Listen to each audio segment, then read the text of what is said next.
அன்பார்ந்தவர்களே, இன்று ஒரு அருமையான செய்யுளை இறையடியார் வீரமாமுனிவர் நம்முடைய சிந்தனைக்கு தருகின்றார்.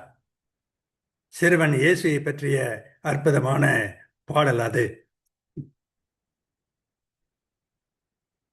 இறைமகன் ஒரு சிறுவனாக தோன்றுகிறான். ஆனால் உண்மையிலே அவன் யார் என்றால் எத்தனையோ வல்லமை மிகுந்தவன். அதையெல்லாம் மறைத்து கொண்டு ஒரு சிறுவனாக விளவுகிறான் என்பதை விளக்குகிறார். கடல் உடை உலகு எல்லாம் கலங்க இன்னவை மிடல் உடை வலியொடு விளங்கச் செய்தவன். உடல் உடை அளவலாய் ஒளித்த பான்மையால் அடல் உடை அருள் உணர்வு அமைந்து உளானரோ என்று இளவன் மாட்சி படலத்திலே இறையடியார் வீரமாமுனிவர் சிறுவன் இயேசுவை பற்றி மிக அருமையாக சொல்லுகிறார்.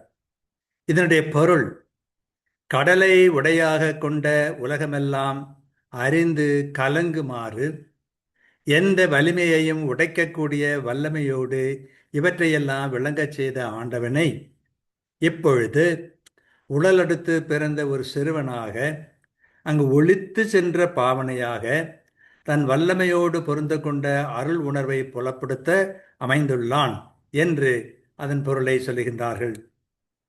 சுருக்கமாக தெளிவாக சொல்வதென்றால், உலகமெல்லாம் முற்றும் உணர்ந்தவன் அவன். அதனை கலங்கச் செய்யும் வலிமை உடைய ஆண்டவன் இப்போது ஒரு சிறுவனாக உள்ளான். மறைவாக செல்கிறான். அது அவனது அருள் உணர்வை வெளிப்படுத்தும் அரும் செயலாகும் என்று இறையடியார் வீரமாமுனிவர் கூறுகிறார். கடல் உடை உலகலாம் கலங்க விண்ணவை மிடல் உடை வலியொடு விளங்க செய்தவன் நுடல் உடை இளவலாய் ஒளித்த பான்மையால் அடலுடை அருள் உணர்வு அமைந்துள்ளானரோ என்று கேட்கிறார். இதனுடைய பொருள் என்ன என்று சொல்லும் பொழுது மிக அருமையாக இதனை விளக்கி சொல்லியிருக்கிறார். அதனை நாம் காண்கிறோம்.